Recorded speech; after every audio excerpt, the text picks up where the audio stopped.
Arus keluar dana asing dari pasar negara berkembang atau emerging markets melonjak tajam pada Maret 2026, mencapai 70,3 miliar US dollar atau terbesar sejak gejolak pasar pada awal pandemi 2020.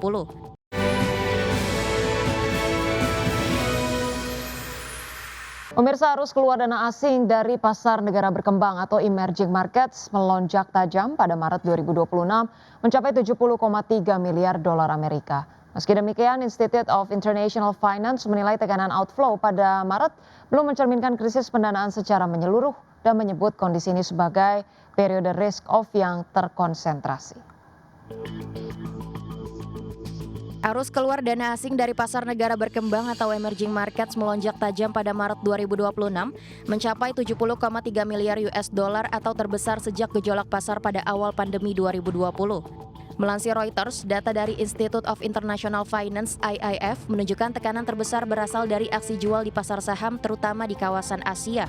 Selain itu, investor juga menarik dana dari instrumen pendapatan tetap.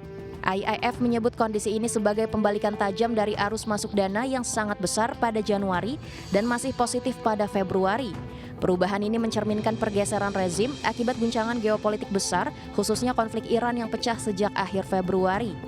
Secara rinci, arus keluar dari saham negara berkembang mencapai 56 miliar US dollar, terbesar dalam setidaknya 2 dekade terakhir. Laporan tersebut menunjukkan bahwa Asia menjadi pusat tekanan terbesar. Kawasan emerging Asia menyerap hampir seluruh pembalikan arus dana di pasar saham setelah sebelumnya menikmati aliran dana masuk yang kuat di awal tahun. Ekonom senior IIF Jonathan Fortune menilai kondisi ini mencerminkan kerentanan Asia terhadap lonjakan harga minyak serta penyesuaian portofolio berbasis saham teknologi. Meski demikian, Fortune menilai tekanan pada Maret belum mencerminkan krisis pendanaan secara menyeluruh di seluruh aset negara berkembang. Ia menyebut kondisi ini sebagai episode risk off yang terkonsentrasi. Berbagai sumber IDX Channel. Pemirsa, harga minyak merosot tajam pada perdagangan Rabu, bahkan turun di bawah level $100 per barrel. Pemirsa, seiring dengan meningkatnya harapan Selat Hormuz akan segera dibuka kembali setelah Presiden Donald Trump menyetujui gencatan senjata 2 pekan dengan Iran. Minyak mentah berjangka Brent ditutup merosot 13,29% menjadi $94,75 per barrel. Sedangkan minyak mentah berjangka West Texas Intermediate anjlok lebih dalam, yakni 16,41% ke level $94,41 per barrel. Penurunan tajam ini dipicu oleh ekspektasi pasar bahwa jalur pelayaran energi global melalui Selat Hormuz akan kembali normal usai gencatan senjata. Sehingga pemirsa, pasokan minyak yang sempat tertahan dapat segera mengalir ke pasar internasional.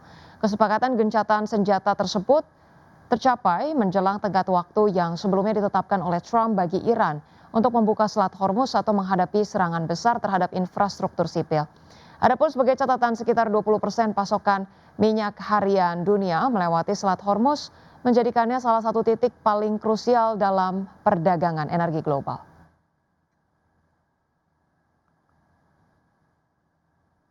Ya, pemirsa, selanjutnya dari bursa global, bursa ekuitas Wall Street menguat tajam pada perdagangan Rabu setelah tercapainya gencatan senjata 2 pekan antara Amerika Serikat dan Iran memicu lonjakan sentimen investor. Ketiga indeks utama mengalami rally besar sejak pembukaan pasar dipacu oleh optimisme global setelah kesepakatan yang dimediasi Pakistan menghentikan sementara konflik yang dimulai dengan serangan gabungan Amerika Serikat dan Israel ke Iran pada 28 Februari. Ya, baik pemirsa, kami hadirkan informasinya. Pada perdagangan Rabu, indeks Dow Jones Industrial Average ditutup melambung 2,85% ke level 47.909. Kemudian indeks S&P 500 melesat 2,51% ke posisi 6.782 dan indeks Nasdaq Composite naik 2,8% ke level 22.634. Sementara itu, pemirsa, bursa ekuitas Eropa melesat setelah Presiden Donald Trump menyetujui gencatan senjata selama 2 pekan dengan Iran. Karena investor optimistis jalur perdagangan energi melalui Selat Hormuz segera kembali normal. Kami update informasinya, pemirsa. Indeks Stock 600 ditutup melambung, pemirsa, 3,88%. Kemudian ditutup indeks Jerman naik 5,06% ke posisi 24.080. Indeks FTSE 100 Inggris naik 2,51% ke posisi 10.608.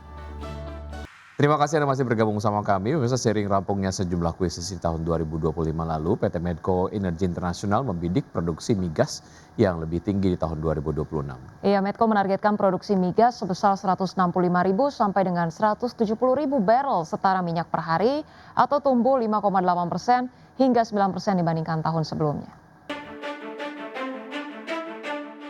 PT Medco Energi Internasional (TBK) pada tahun 2025 mengalokasikan belanja modal sekitar 515 juta dolar Amerika Serikat untuk 3 akuisisi strategis. Langkah tersebut menjadi amunisi perseroan dalam membidik target produksi migas yang lebih besar di 2026.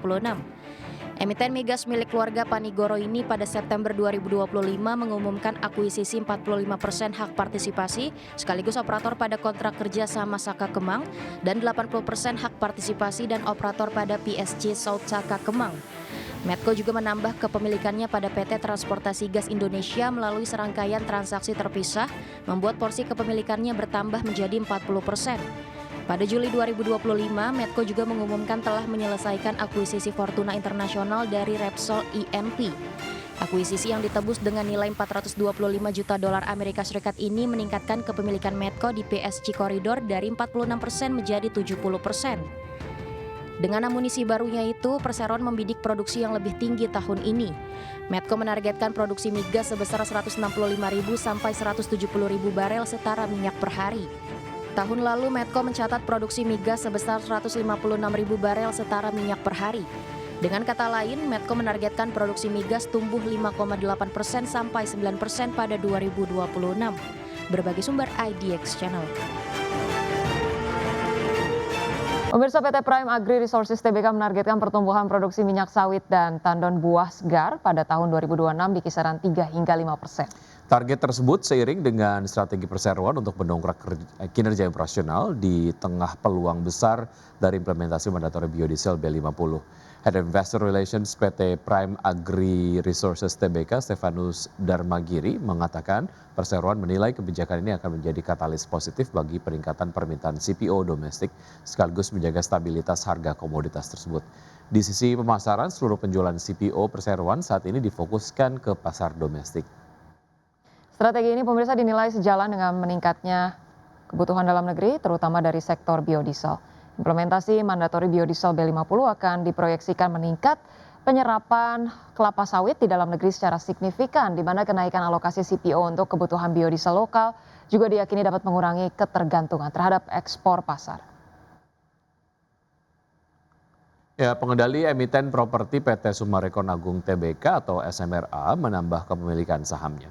Langkah ini dilakukan di tengah tekanan kinerja dan pergerakan harga saham yang masih melemah sepanjang tahun ini.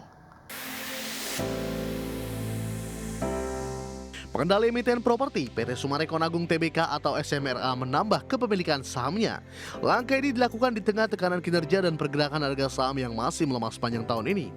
Pengendali SMRA yaitu PT Semarop Agung menambahkan pemilikan saham secara bertahap sejak 2 Maret hingga 7 April 2026. Dalam 18 kali transaksi, Semarop membeli total 27,95 juta saham dengan harga berkisar antara Rp324 hingga Rp369 per saham.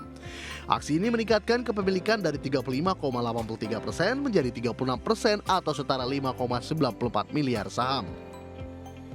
Manajemen menyebut status kepemilikan ini bersifat langsung dan akan dipertahankan untuk menjaga pengendalian.